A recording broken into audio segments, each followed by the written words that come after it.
Assalomu alaykum do'stlar, yakillar. Bugun 15 fevral. O'tib ketgan bayramlaringiz bilan hammangizni. Kirib ketgan bayramlaringiz bilan ham. Do'stlar, yakillar, xudo xolasa zabor ishlarimiz xudo xolasa yakunga yetib bordi. Xudo xolasa hozir uy egalarini topshirib turibmiz. Xudo xolasa sizlar bilan ham ko'rishni sizlar bir ulanishni ne gördük xudo xolasa. Qani ko'ringlar, qani bu ishlarimiz sizlar ham yoqami, yoqmaymi? Xudo xolasa ishlarimiz tamom bo'ldi.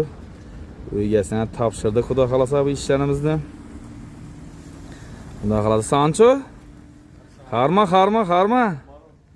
Assalomu alaykum. Qani ne gap bo'ldi bu yerda? Ne gaplar? Ne ishlarni tashlading bu yerda? Bir ma'lumotini bersang.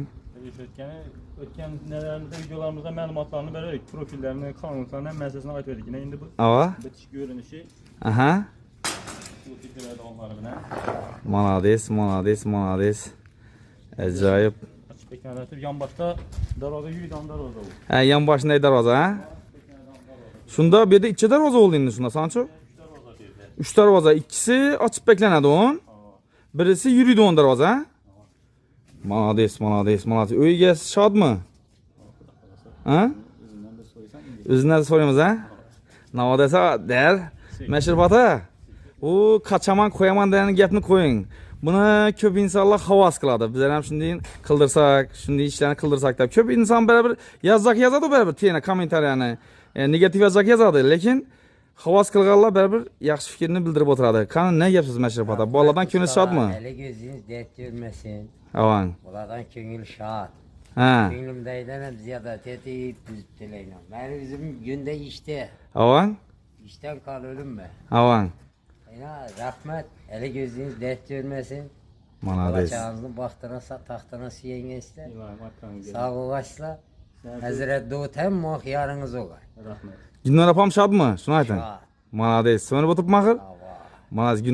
Günler apam bilen ilayim, baxtlar şahısla ilayim. Mişata. Esa boladan könül şad mı? Allah'a şükür.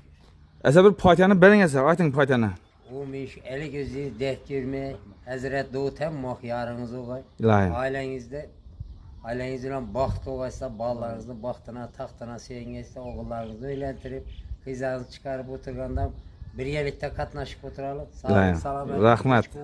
Rahmet. Toylara geçsin köyden. Sancho ayt özüne. Ayt. Yaxşı oladı ayt. Hem muhak toy tamaşalarda bulsun şu kanaldan da toy tamaşalarda hizmet etsin bizlere hem nasip etsin şu kanaldan da. Hem muhak yaxşı günlerde görüşelim. Razı olun. Sağ olun. Esa do'stlar, yakillar.